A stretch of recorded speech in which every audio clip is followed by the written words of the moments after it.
I just got off the phone with a White House official, and they need to clarify that the new effective tariff rate against China, effective today, is actually 145%, not 125% as they told us yesterday. This is not a new shift. This is based, I want to make clear, on a close reading of the executive order. I have it here. When they amended their executive order yesterday, they changed the rate, the reciprocal rate, so-called, from 84% to 125%.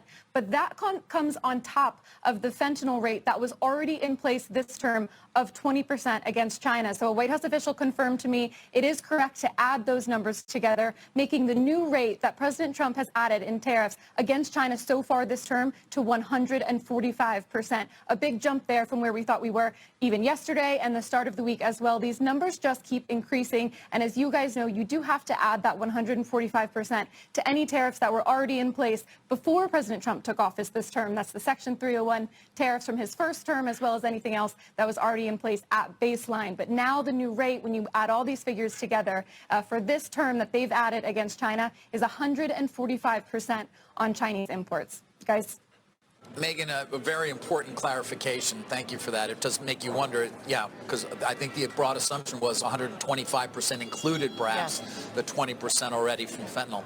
I asked this question earlier of Amy, but I'd love to ask it of you as well. In terms of exemptions, we were talking to an analyst earlier, of course, about Apple, where it may really be so important for a company like that to get an exemption, given how many iPhones are made in China. Do we have any expectations and/or do you have any reporting around what may or may not happen when it comes to that?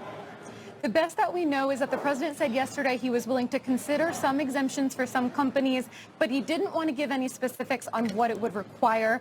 So we don't know anything further than that. We know that Tim Cook has been in touch with this White House, in touch with this president. He's been down to Mar-a-Lago, been trying to win some of those exemptions here, as have other companies. But we just don't know yet. What I will say, despite just how high this China tariff is, now even higher than we initially thought, there is some more optimism now because companies like Apple that have production in other countries as well, they can at least move around. But I will say that, there was softer language from the president yesterday that at least he's considering exemptions. We didn't get that before. And if past his prologue in the first term, we did get some. So I would expect a lot more to come on that front.